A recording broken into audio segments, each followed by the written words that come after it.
Hello everyone, we just want to welcome everybody to Table Talk with our Hemlock administrative team. I'm Keith Green, the Hemlock High School principal, and we're with our administrative team, and I'll let them introduce themselves. I'm Lori Gensch. I'm the Hemlock Elementary and Casey Ling Elementary principal. I'm Joshua Chase. I'm the middle school principal. And I'm Don Killingbeck, the superintendent. Today we're here to discuss the calendar for next school year. And in an effort to show transparency and some reasoning for the decisions that we made in the calendar, we thought it'd be a great time to discuss some of that reasoning with you.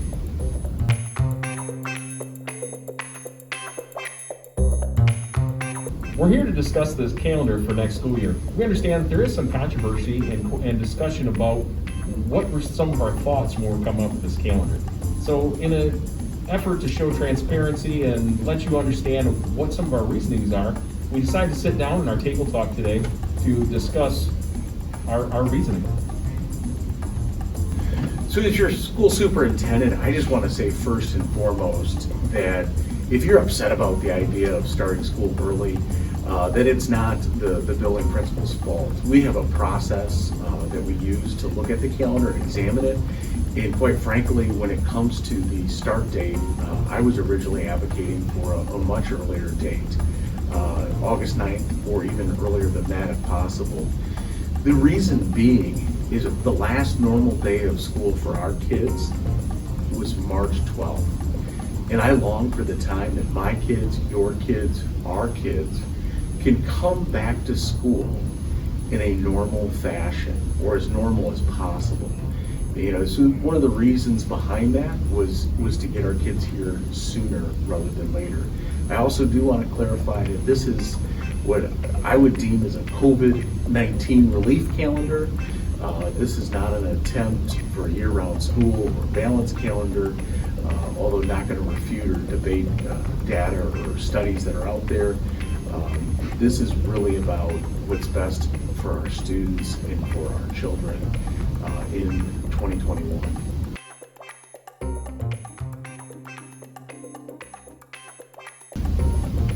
And I'd just like to point out the fact that upon my calculations, which could be right or could be wrong, it appears that we've lost 72 instructional face-to-face days if you are a high school student. There was a portion of time where the high school was shut down, independent of the other two buildings. So that calculation includes if you're a high schooler. So that's, to me, pretty significant. And looking at what we're doing at the high school, learning synchronously and doing the online learning or the at-home learning, we're doing the best that we can, and we are providing an opportunity for the kids to have an education, but there's nothing like a face-to-face education. The premier education is being here face-to-face with your instructors, with your peers. And our mission is, let's be in school. At the end of the day, our intention as administrators is to provide the best education we possibly can to your students. And the way that we can do that is to have them here in person with us as soon as we possibly can. You know, I do want to say something, you know, I don't know if you guys feel the same way. When you look at our school district, and on March 12th, we kind of had an inkling something was going to happen, and on March 13th, it did happen, and we were told that was the last normal day for 3 weeks at the time, which included spring break. In reality, what happened is we didn't have school face-to-face until August last year. You know, all those days, one of the things I just want to say about our staff and our teachers is we left school on the 13th and we started back up on that Monday. You know, there was no gap. Now, what we provided, I'm not going to kid you and say it was perfect, but our staff and our teachers worked, and our administrative team worked to provide something immediately. And I think that says a lot about our team, and I just want to say thank you to our teachers for doing that. I know it wasn't easy and it wasn't perfect, and we continue to work through that process. I think it's very well said, Don. We were very prepared with the one-to-one learning, and I think that was some great forethought that we had in our administrative team and as a whole school district for years that we could get started. And I know there were a lot of schools that were envious that didn't have that same technology or ability. I think it's important to acknowledge the fact that we did miss 72 in-person days, and like Superintendent Killingbeck spoke to, we're doing the very best that we can with the resources that we have, and I think we're doing a fantastic job. But I think the panel will agree with me that there's nothing that can replace in-person learning. And I've said this time and time again, education is a person, it's a people business. And so we need people in our rooms to have that connection so that we can get all of these things addressed. And I think that this calendar is not about trying to get somewhere else other than addressing the fact that we have students that miss 72, some of them have missed 72 face-to-face days. And some of them even more. Right. For me, in my role here in the district, it's really about advocating for our most needy students. When you think about our students that might live in poverty or struggle with their home life, you think about they've been away from school for the last 3 semesters for almost one of them. And they've missed hot lunch. They've missed opportunities for extracurricular. They've missed the relationships that are developed and formed that help move them forward academically and socially. During that summertime, where we're going to end school in June and not come back until late August if we rolled our calendar over. If we're looking at that, if we can get that a little bit sooner for our kids and provide an opportunity to provide those meals earlier, the social emotional learning support, and then the academic achievement. As we all know as educators, there's nothing that replaces face-to-face. So moving those days forward, at least for me, was about how do we meet those needs, how do we provide that normalcy, how do we provide instruction in a way that it's going to show up that our kids learned a little bit more by the time we get to the end of the year. There's going to be some more growth. And I think every year we worry about what they call the summer slide and how much information the students retain. However, this year, some of these students haven't been in person the entire school year. So the sooner we can get them back into school, the less we have to worry about that summer slide, or the sooner we have to try to provide the interventions that these students need to be prepared for the next school year. There are a lot of districts that already run a Jumpstart program. In the past, I know we ran Jumpstart programs. And school starts out a little earlier for those students so they can get a jump on the school year. In essence, this is what that would provide. I think it's important to say too is no matter what we do plan on coming up with some additional summer school opportunities for kids. I know that Lori and I've talked briefly about even bringing kids in and have some learning, have maybe even like an elective like PE go on during the summer, and then have food service available for these students that are able to make it in. But this is a difference between some kids and all kids, and providing that kind of opportunity to start early and jumpstart their learning.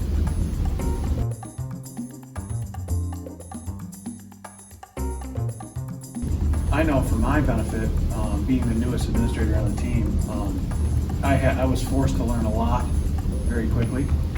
So I'm kind of curious as to how did we get to the starting point for our calendar? Great question, Josh. What happens is we roll over our calendar from the previous year. This current year's calendar had a starting would be that Monday, August 23rd. I don't know if that's the exact date, but that's what it would be in 2021.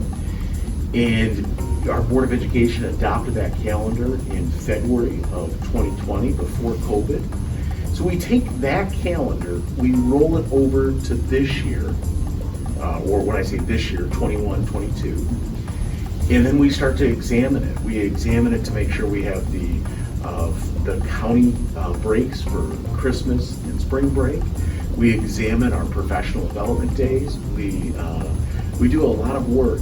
And at that time, you guys might recall, as we rolled it over, the start date would have been the 23rd. I advocated from a COVID relief standpoint, is there a way for us to start earlier? Can we start even even earlier. And although this isn't a negotiated process, realizing that, what's the earliest logical thing that I could possibly advocate for and think that it would work and not cause necessarily all the frustration and the concern. And I advocated for August 9th, brought a calendar to our administrative team, was reviewed and looked at and discussed. I don't know if you guys remember, we actually, I said, hey, this could be a sticking point for a lot of people. Let's make sure everybody's on the same page. And then that calendar would have been on our board agenda and had been shared with the Board of Education for a few months. In December, I did have one board member ask some questions and looked at that. And then typically the following month is when I would go to the unions and go specifically to our teachers union and make sure that they were on board with it. Work with our teacher leader, somebody who's elected to represent. Working on that calendar, we actually, every suggestion that was brought forward, I incorporated. And so that did move the date that I was advocating for from August 9th to August 16th. And I think it really was something that, from a COVID relief standpoint, was it everything for our kids? No, but it was something I think we could agree on to support and work forward. And that calendar was brought back forward to the board at the January board meeting. And I actually presented it to all of the teaching staff on the 15th. I directed them. In fact, some of you guys were in the meeting, right, when I shared with the staff?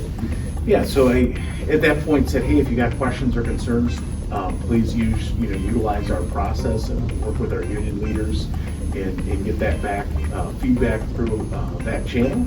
And before I knew it, we had people that were upset and frustrated about this. I do know from the high school's perspective, first week of August, we start band camp. The August 9th, we have athletics start to practice August 9th and August 11th.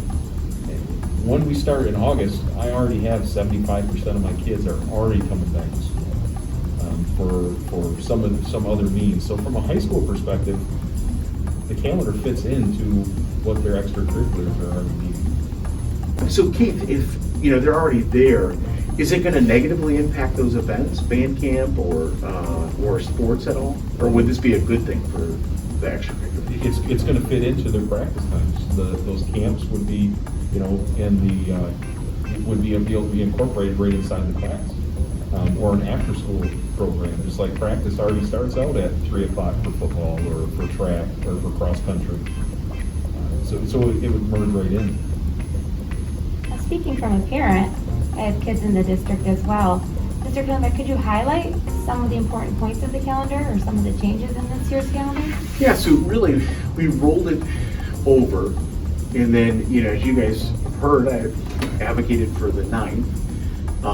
And then we did have, I think, at the original time, like a whole week off for Thanksgiving, our regular traditional breaks, a week off in February. And then working through the process, we ended up moving it to the 16th, which really impacted from a school standpoint and put 4 school days ahead of what our rollover calendar would do. It did move some PD days and stuff like that. We took away that week off at Thanksgiving, and we retained a week off in February. It ended roughly around the same time. So if you think about we typically end June 6, 7, 8, 9. Somewhere in there, we have kind of avoided the double digits of June. And just from a learning standpoint, and this is anecdotal. I'm a quantitative researcher, so when I say something anecdotal, I want to make sure I clarify that. My perception is a day in August of learning is better than a day in June. I don't know if you guys feel that same way. I see it's not. Yeah, a day in August, kids are excited, staff are excited. A day in June, we're tired and we're wore out. I think the idea around February, because I've heard, and I don't know, Lori, if you've heard as well, or anybody else has heard, is why February? And for some reason, it's a second spring break and stuff like that. I think the idea behind February is to give us a break.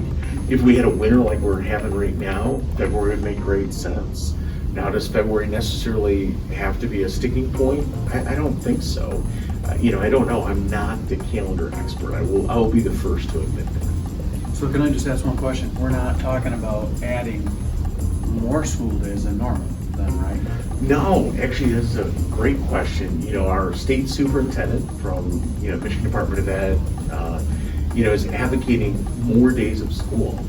In this calendar is only taking the normal days of school, 180 for kids, 185 for teachers, and rolling that into next school year. Trying to package it in a way to leverage what we know is going to be the best time for teaching, and also provide maybe a relief valve, for families and for staff and for the building at a time that can be challenging.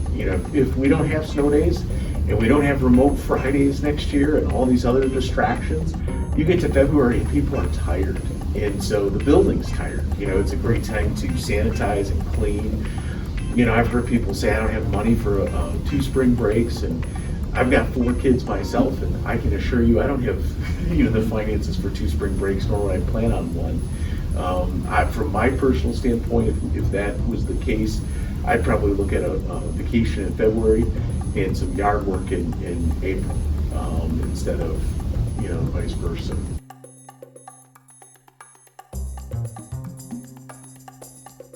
Well, I know I can speak personally.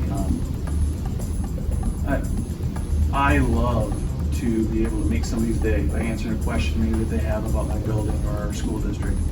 But unfortunately, sometimes I don't get an opportunity to do that because I think sometimes community members or stakeholders from the school may try to voice their concerns in a forum, maybe in a social media post or a Facebook post or a tweet, and sometimes I don't even see those.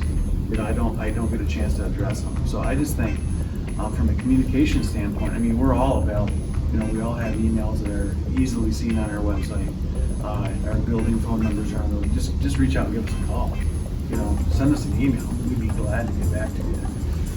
And I think the other important thing to mention is that, the 3 of us are parents in the district.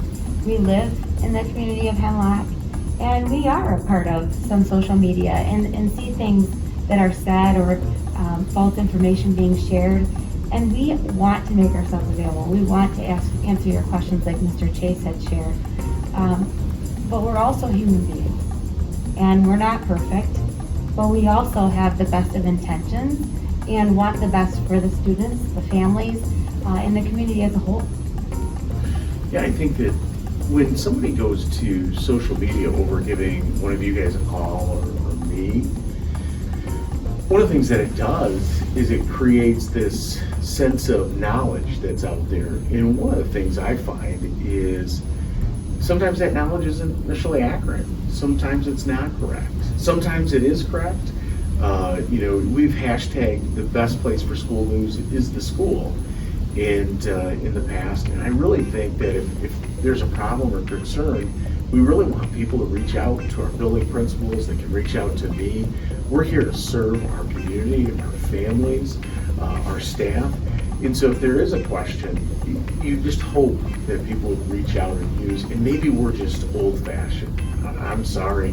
I know that, it's 2021, and maybe we're shifting to a world where posting something on social media is the way to get an answer. But what I find is there's just such a gap in service because somebody's asking for something over here in a room or a place that none of us are. We don't even know about.